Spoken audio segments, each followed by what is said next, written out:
नमस्कार मित्रों, मैं शैलेंद्र आपके अपने YouTube परिवार संगम सृष्टि में हार्दिक स्वागत करता हूं, जिसमें हम मध्य प्रदेश वर्ग 2 की जो चयन परीक्षा 20 मार्च को होने जा रही है उसकी तैयारी करने में लगे हुए हैं। यह तैयारी हम प्रश्नोत्तर के माध्यम से तथा कुछ जो विषय ग्रंथ है उनके माध्यम से जो विषय आपको इस परीक्षा में मध्य प्रदेश चयन बोर्ड के द्वारा लगाए गए हैं उनको हम पढ़ रहे हैं, जिसमें हमने वेदांग परिचय पढ़ा था। आज उसी वेदांग परिचय की प्रश्नोत्तरी की कक्षा प्रारंभ होने जा रही है, जिसमें आप सभी उस प्रथम कक्षा को देख करके, जिसमें हमने वेदांग परिचय पढ़ा है, उस कक्षा को देख करके इस प्रश्नोत्तरी का लाभ ले सकते हैं। यदि आपने वो वीडियो नहीं देखा है तो उसका मैं जो लिंक है डिस्क्रिप्शन बॉक्स में डाल दूंगा, आप वहां से जा करके वो पहले वीडियो देखें फिर इस प्रश्नोत्तरी को लगाएं। आइए पहला प्रश्न देखते हैं, जो कि हमारे वेदांग परिचय यूनिट 1 से लिया गया है। वेदांगानां संख्या कति सन्ति। तो वेदांगों की जो संख्या क्या है, 5 है, सप्त है, 6 है। इसमें प्रश्न आपको पहले से दिया गया है कि जो इसका विकल्प ग षड, तो 6 हमारे वेदांग हैं। 5 क्या है, तो मित्रों 5 है व्याकरण के मुख्य प्रयोजन, जिसमें रक्षा, ऊह, आगम, लघु, असंदेह है ना। 7 क्या है, तो 7 हमारे वैदिक छंद है, गायत्री, उष्णिक, अनुष्टुप, जिसको मैंने एक ट्रिक के माध्यम से भी आपको बताया था। ग, उ, अब्री, पंत्री, ज, गायत्री, उष्णिक, अनुष्टुप, बृहति, पंक्ति, त्रिष्टुप, जगति, है ना। इसके बाद अष्ट क्या है, अष्टदिग्गज, अष्टदिक्पालः अस्ति, है ना। तो ऐसे संख्याओं से ही बहुत सारे प्रश्न बनते हैं, आप उनको भी ध्यान में रखेंगे। आइए दूसरा प्रश्न देखते हैं। वेदांग परिचय। वेदांगः शब्दे किम लिंगम अस्ति। क्या स्त्रीलिंग है, क्या नपुंसकलिंग है, क्या पुल्लिंग है, क्या ख तथा ग द्वयम, या स्त्रीलिंग और नपुंसकलिंग और पुल्लिंग दोनों है। तो हम देखते हैं वेदांगानी शब्दों का प्रयोग किया जाता है। षड वेदांगानी, तो अर्थात यह शब्द जो है वो नपुंसकलिंग शब्द है ना। तो इस प्रश्न का जो उत्तर है वो है प्रश्न विकल्प संख्या ख, नपुंसकलिंगम। चलिए अगला प्रश्न देखते हैं। वेदांगानां सर्वप्रथम उल्लेख कुत्र प्राप्यते। क्या पुराणों में, आरण्यक में, ब्राह्मण में, या उपनिषद में।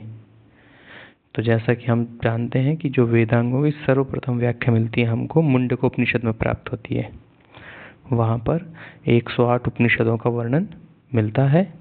तो इस प्रश्न का जो उत्तर होगा वो होगा सही उपनिषद, अर्थात वेदांगों का सर्वप्रथम उल्लेख। और उपनिषद में भी अपरा विद्या के नाम से वेदांगों का परिचय मिलता है। चलिए आगे देखते हैं। वेद पुरुषस्यांगानां षड्वेदांगेषु कुत्र कल्पितम। कि जो वेद पुरुष है उसके अंगों के विषय में सर्व पहले 6 अंगों के विषय में कहाँ पर कल्पना की गई है। तो इसका क्या पुराण में, क्या पाणिनीय शिक्षायाम, या ग विकल्प ब्राह्मण में, या फिर उपनिषद में। तो जैसा कि आप सभी जानते हैं, छंद पादौ तु वेदस्य हस्तौ कल्पोत पठ्यते, ये जो श्लोक है ये हमें पाणिनीय शिक्षा के 41 और 42 2 श्लोक हमको प्राप्त होते हैं। वहाँ पर वेद पुरुष के अंगों, शरीर को जो अंगों में वर्णित किया है कि जो व्याकरण है वो मुख है, शिक्षा ग्रहणम तु वेदस्य, जो शिक्षा है वो ग्रहण है ना। निरुक्त जो है वो निरुक्तम, शिक्षा ग्रहणम तु वेदस्य निरुक्तम श्रोत्रम उच्यते, जो निरुक्त है वो श्रोत यानी कान है। इस तरह से व्याख्या प्राप्त होती है। तो इस प्रश्न का जो उत्तर है वो है हमारा पाणिनीय शिक्षा। चलिए अगला प्रश्न देखते हैं। वेदांगान अपरा विद्या कुत्र कथ्यते। कहाँ पर वेदांगों को अपर विद्या कहा गया है। तो मैंने आपको बताया कि हमने सबसे पहले यह जो वेदांग इनकी चर्चा कहाँ मिलती है? तो किस उपनिषद में? मुंडक उपनिषद में, और वहीं पर इसको अपरविद्या के नाम से जाना जाता है।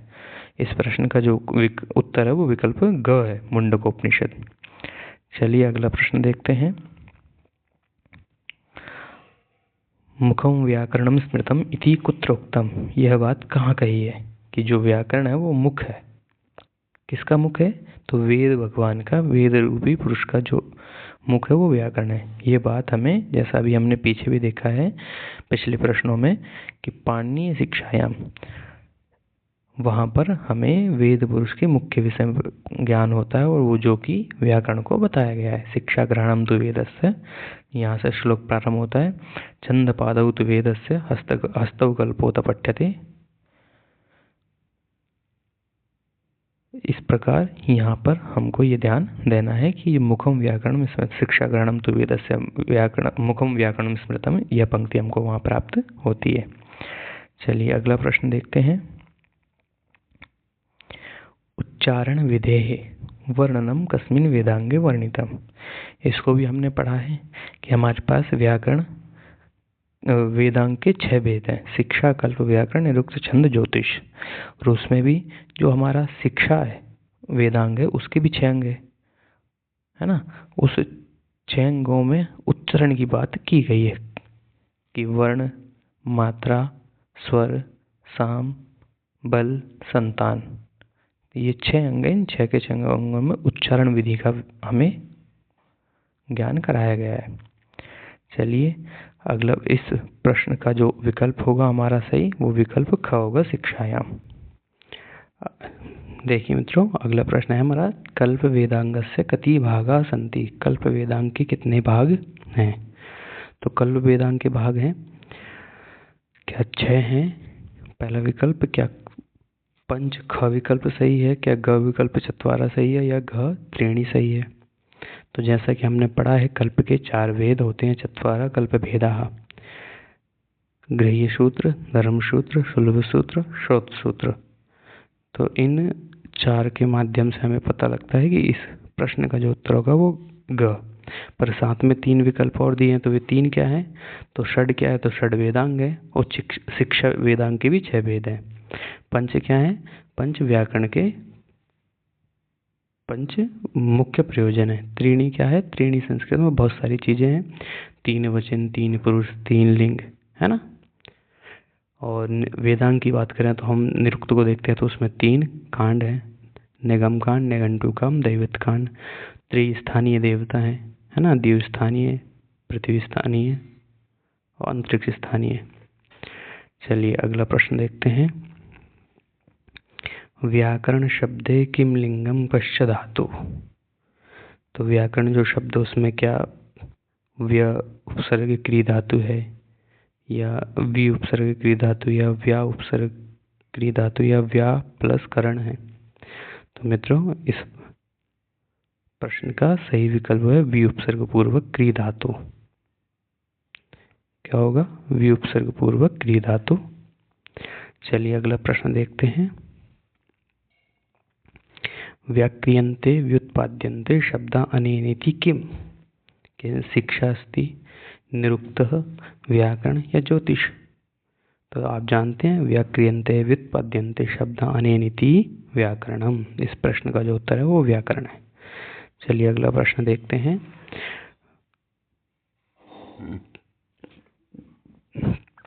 व्याकरण मुनित्रय क न गण्यते। कि व्याकरण के जो 3 मुनि हैं, व्याकरणस्य त्रिमुनयः के सन्ति, उनमें पहला नाम पाणिनि का, फिर पतंजलि, फिर कात्यायन। पाणिनि को सूत्रकार, पतंजलि को भाष्यकार और कात्यायन को वार्तिककार कहा जाता है। पर भट्टोजी दीक्षित का मुनित्रय के अंतर्गत वर्णन नहीं मिलता है। इसलिए हमारा जो प्रश्न है जो वो उसका आंसर, उसका उत्तर होगा भट्टोजी दीक्षित, क्योंकि भट्टोजी दीक्षित को मुनित्रय के अंतर्गत नहीं गिना गया है। पाणिनि, पतंजलि और कात्यायन को गिना है, जिसमें पाणिनि के अष्टाध्यायी और 5 लिंगानुशासन, गणपाठ इत्यादि 5 ग्रंथ हैं।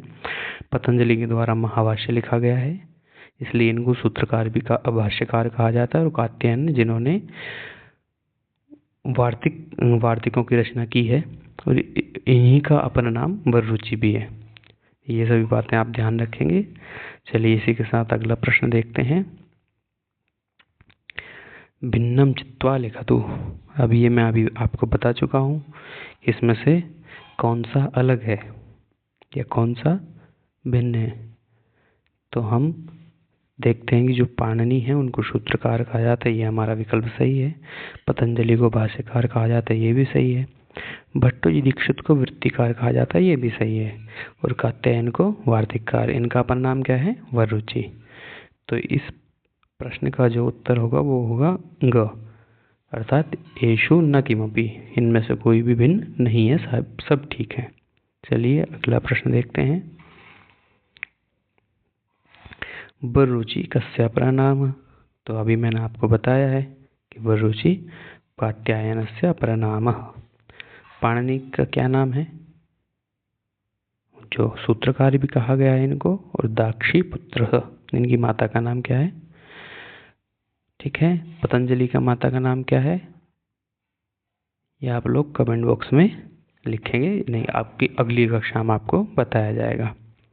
ठीक है, चलिए अगला प्रश्न देखते हैं। व्याकरणस्य कति प्रयोजनानि। तो व्याकरणस्य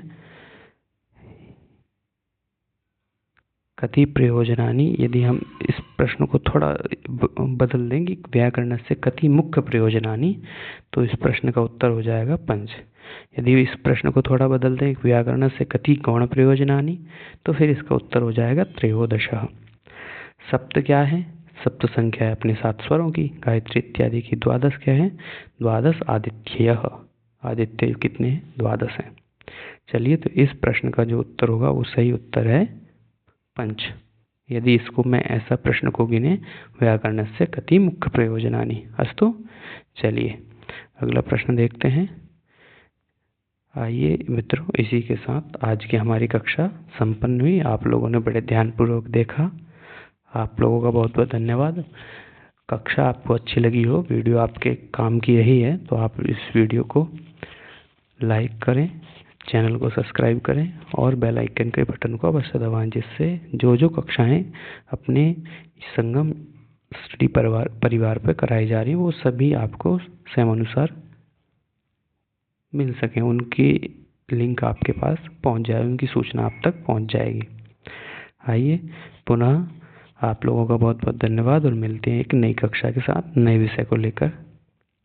अस्तु, नमो नमः, धन्यवाद।